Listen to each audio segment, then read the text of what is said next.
غیب ہر وہ چیز ہے جو نظر نہیں آتی، سنائی بھی نہیں دیتی، چھوئی بھی نہیں جا سکتی اور وہ ہماری سمجھ میں بھی نہیں آ سکتی، لیکن ایک چیز ہے جس سے اس کو ڈیٹیکٹ کیا جا سکتا ہے، اور وہ یہ ہے کہ وہ نہ ہو کے بھی محسوس ہوتی ہے، نہ نظر آتے ہوئے بھی ہمارے اندر اسے حاصل کرنے کی، اسے دیکھنے کی چاہ ہوتی ہے، نہ نظر آئے بھی اس کی موجودگی کا احساس ہوتا ہے۔ اور پتہ ہے ہمارے احساسات کبھی جھوٹ نہیں بولتے، جس طرح ہمارے جسم کے اعضاء ہم سے جھوٹ نہیں بولتے۔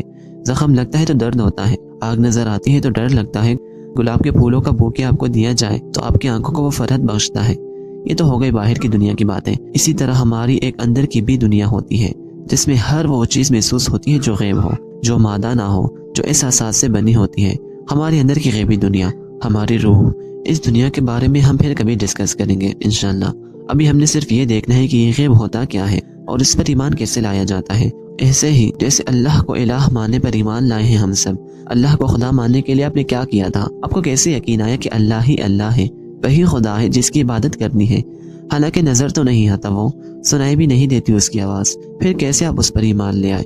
یا آپ بھی اسی لوگوں کے بتائے ہوئے رٹے پر چل رہے ہیں اور اپنی زندگی کے ہر پیپر پر اسی رٹے سے کام چلا رہے ہیں اور اپنے سب کانشیس میں کانسیپٹ کی جگہ خالی رکھی ہوئی ہے؟ چلے میں بتاتا ہوں وہ رٹا کیا ہے جس کو آپ اپنی زندگی میں آنے والے ہر امتحان میں چلاتے ہیں۔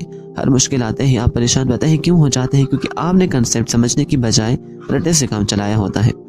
ورنہ یہ ہے کہ اللہ تعالیٰ نے ہمیں پیدا کیا ہے اور مرنے کے بعد بھی ہم نے اسی کے پاس چلے جانا ہے، اس لیے اس کی عبادت کرنی چاہیے۔ اسی لیے بھی کیونکہ زمین اور آسمان بھی اس نے بنائے ہیں، سورج، چاند، ستارے، سب کچھ، اور اس کے پاس بہت سارے فرشتے بھی ہیں جو ہمارے اعمال لکھتے رہتے ہیں۔ پھر ہمیں جنت یا دوزخ میں ڈال دیا جائے گا اعمال کے مطابق۔ یہی ہے نا آپ کا جواب بھی؟ ہاں، جواب ہے بھی یہی، لیکن یہ بالکل ویسا جواب ہے جیسا گائیڈ بکس میں لکھا ہوتا ہے، لیکن وہ سمجھ میں تب آتا ہے جب ہم کانسیپٹ سمجھ جاتے ہیں۔ یعنی یہ کانسیپٹ سمجھنے کے بعد آپ کا جواب ہے۔ اس جواب تک ہم پہنچ تو گئے ہیں، لیکن یہاں پہنچنے کے لیے جس محنت کی ضرورت تھی، جس نے جواب کو کارآمد اور کام کے قابل افیکٹو بنانا تھا، ہم نے وہ نہیں کی۔ اور کسی بھی کانسیپٹ کو سمجھنے کے لیے کیا کیا جاتا ہے؟ سوچا جاتا ہے۔ تو ہم بھی اب کیا کرنے لگے؟ تھوڑی بہت سوچ بچار، تدبر۔ سب سے پہلے میں چاہتا ہوں ہم ان لوگوں کے کانسیپٹ کو دیکھیں جو اللہ کو یا غیب کو نہیں مانتے۔ اس طرح ہمارے کانسیپٹ زیادہ واضح اور نکھر کر سامنے آئیں گے، جس سے روشنی اسے ہی نظر آ سکتی ہے جس نے اندھیرے کو دیکھ رکھا ہو۔ کسی چیز کی حقیقت اس کے الٹ سے موازنہ کر کے زیادہ اچھے سے سمجھ آتی ہے۔ آج سچ نام کی کوئی چیز ہی نہ ہوتی اگر جھوٹ نہ ہوتا، وہ صرف ایک بات ہوتی، نیوٹرل۔ اوکے، تو سب سے پہلے ہم دیکھتے ہیں کہ مادے کی تعریف جو بچپن سے ہمیں رٹوائی جاتی ہے۔ کیوں؟ کیونکہ غیر مسلموں کے ہاں مادے کو ہی سب کچھ سمجھا جاتا ہے۔ جو نظر آتا ہے وہی سچ ہے، جو مادہ ہے وہی سب کچھ ہے۔ موت کی بات کی زندگی پر ان کا ایمان نہیں ہوتا، وہ فرشتوں کو نہیں مانتے۔ تو مادہ کیا ہے؟ بقول ان کے matter can not be created not destroyed but it can be converted from one form to another. مادہ ہر وہ چیز ہے جو نہ بنائی جا سکتی ہے نہ ختم کی جا سکتی ہے، لیکن ایک شکل سے دوسری شکل میں تبدیل کی جا سکتی ہے۔ اوکے، سمجھ گئے ہم؟ تو پھر اس دنیا میں سب سے پہلے وجود میں آنے والا بقول ان کے ایک چھوٹا سا مائکرو آرگینزم تھا، بیکٹیریا سے بھی چھوٹا، اور اس طرح کے کیڑے نما وجود کو سائنسدان پروٹسٹ کہتے ہیں، جس کو ہم آنکھوں سے دیکھ بھی نہیں سکتے، مائکروسکوپ کے بغیر ان کو دیکھا نہیں جا سکتا۔ تو ان کے بقول زمین پر سب سے پہلے پروٹسٹ وجود میں آئے تھے، جس کے بعد رفتہ رفتہ ان پروٹسٹ میں کچھ تبدیلی آتی گئی اور جاندار وجود میں آتے گئے، جیسے بیکٹیریا، امیبا، فنجائی وغیرہ۔ اور بقول ان کے ہم انسان، پودے، جانور اور پرندے سب انہیں میں تبدیلیوں کے بعد وجود میں آئے ہیں، اور اس کو ایوولوشن کہتے ہیں۔ لیکن آپ کو نہیں لگتا کہ اس مادے کی بتائی گئی تاریخ زندگی کے پہلے وجود پر ہی فیل ہو جاتی ہے؟ بقول ان کے وہ جو پروٹسٹ سب سے پہلے وجود میں آیا تھا، وہ خود بخود کیسے پیدا ہو گیا؟ کیسے؟ اب ہم دوبارہ سائنسدانوں کے پاس جاتے ہیں، ان سے پوچھتے ہیں کہ آپ تو کہہ رہے تھے کہ مادہ خود نہیں بنایا جا سکتا، تو یہ پروٹسٹ کیسے بن گیا؟ اس کا جواب بھی ان کے پاس ہوتا ہے۔ پتہ ہے ہر ایسے موقع پر جب خود بخود کچھ بننے کی بات آتی ہے تو ان کا جواب کیا ہوگا؟ کیمسٹری میں آپ نے اسپونٹینیس ریئیکشن نہیں پڑھے؟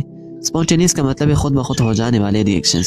جیسے آپ اگر کسی پیالے میں پانی بھر کے کھلے آسمان کے نیچے رکھ دیں اور سو جائیں، صبح اٹھ کر آپ دیکھیں گے کہ پانی وہاں موجود نہیں ہوگا، وہ اڑ چکا ہوگا، کیونکہ ہم جانتے ہیں کہ پانی بخارات کی صورت میں اڑ جاتا ہے۔ اب یہ کیسے ہوا؟ خود بخود ہو گیا تھا، تو یہ بھی ایک اسپونٹینیس پروسیس ہے۔ اوکے، سمجھ گئے ہم آپ کی بات ڈیئر سائنسدان انکل، لیکن یہ پروسیس بھی تو تبھی ہوگا نا جب پہلے سے کوئی مادہ موجود ہوگا۔ جیسے پانی کا بخارات بننا تبھی ممکن ہوا جب ہمارے پاس پہلے سے پانی کی صورت میں ایک مادہ موجود تھا۔ تو پتہ ہے اس کا جواب بھی ان کے پاس ہے، وہ یہ کہ ہاں زمین موجود تھی نا، ایک مادہ جس پر یہ پروسیس ہوئے اور پروٹسٹ بن گیا۔ اب بھی ہمیں لاجک سمجھ نہیں آئی۔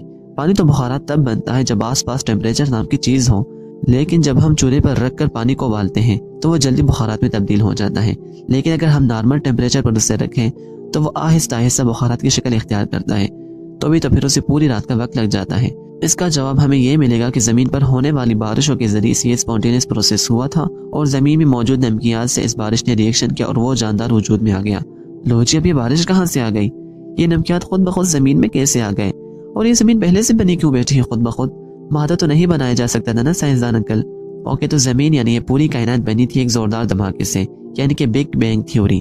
اب اس بارے میں بہت ساری تھیوریز ہیں جو کہتی ہیں کہ زمین پہلے سورج کا حصہ تھی، پھر ایک بہت بڑا دھماکہ ہوا اور زمین سورج سے علیحدہ ہو گئی، پھر یہ آہستہ آہستہ ٹھنڈی ہوئی اور اس میں بارشیں ہونے لگی، پھر زندگی وجود میں آنے لگی۔ اوکے، مان لیتے ہیں اس سے ہی ہوا، لیکن یہ سورج خود بخود کیسے پیدا ہو گیا؟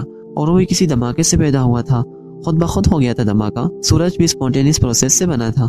اوکے، بنا ہوگا، لیکن وہ بھی تو کسی دوسرے مادے سے ہی بنا ہوگا نا۔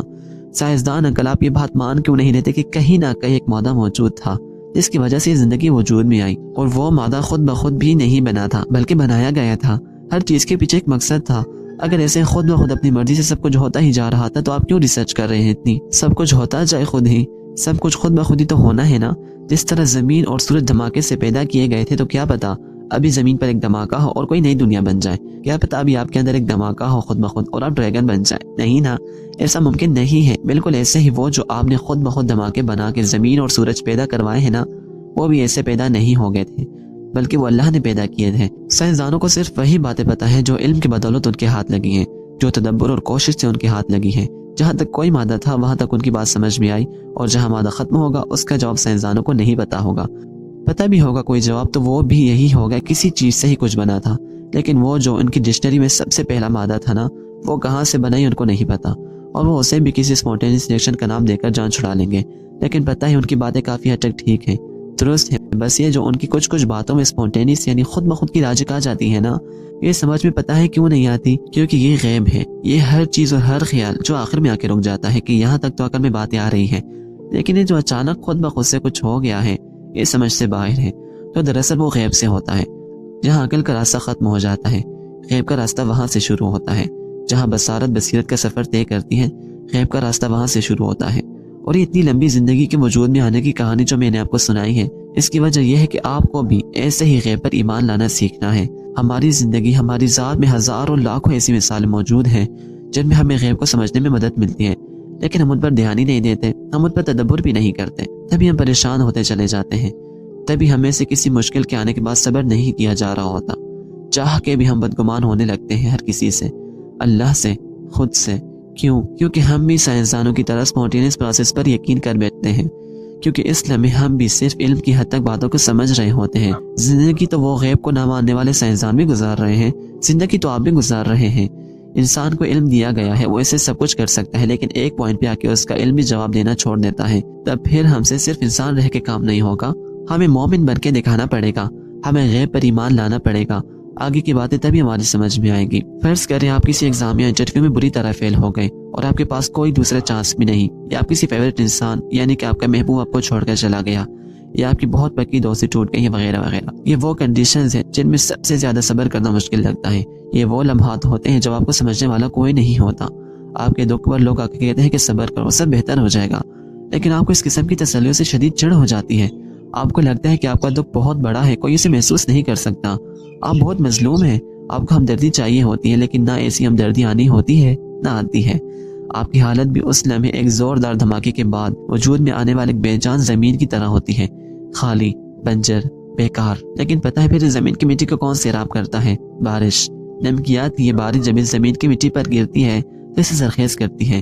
آپ کے آنسو بھی آپ کی دل کی بنجر ہوئی زمین کو پھر سے سیراب کرنے کے لیے بہتے ہیں، لیکن یہاں ایک چیز مسنگ ہے، وہ ہے غیب۔ غیب کی طرف سے پہلے کن کہا جاتا ہے، پھر فیکون کا پروسیس شروع ہوتا ہے۔ وہ کن امر ہوتا ہے جو مادے کو جنم دیتا ہے، جیسے اللہ نے کن کہہ کر ہماری روح کو پیدا کیا تھا، لیکن ہمارے جسم کو بننے کے لیے مختلف پروسیس اور مختلف اوقات سے گزرنا پڑا۔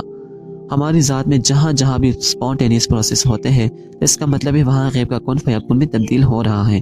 تخلیق کا عمل پروسیس کا محتاج ہے، وہ ایک دم سے وجود میں نہیں آ سکتا۔ زمین کا مادہ اگر کسی خود بخود کے پروسیس سے وجود میں آیا ہوگا تو وہ کسی غیب کی طرف سے آئے گا۔ مادے کی تعریف غیب پر کام نہیں کرے گی۔ اس کے بعد جو زمین کے اندر زندگی وجود میں آئی وہ اس خود بخود کے دھماکے کے بعد آئے گی، یعنی کن اور فیکون۔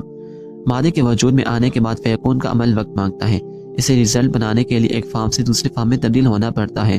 آپ کی جاب چھوٹی ہے یا کوئی آپ کو چھوڑ کر چلا گیا ہے تو آپ کو اس بات پر یقین لانا ہوگا، چونکہ آپ مادے سے بنی دنیا میں رہ رہے ہیں تو جو چیز آپ سے چھن گئی ہے وہ آپ کو فوراً واپس نہیں مل سکتی۔ آپ کا فیرکن پروسیس مانگے گا۔ ہمیں غیب پر ایمان لانے سکھایا جاتا ہے کہ ابھی جادو ہوگا اور آپ کا فیوریٹ انسان آپ کے پاس آ جائے گا، بس آپ نے یقین رکھنا ہے غیب پر۔ اگر آپ بھی اپنی پریشانیوں کے ختم ہونے کے لیے ایسے کسی جادو کا انتظار کر رہے ہیں تو یقین جانیں ایسا کبھی نہیں ہوگا۔ غیب پر ایمان لانا اپنی پچھلی پوری زندگی کا تدبر ہے، ہر اس موڑ کا تدبر جہاں آپ کا علم رزلٹ لانے میں فیل ہو گیا تھا، اسی تدبر کی طرح جیسے ابھی ہم نے زمین کے وجود میں آنے پر کیا تھا۔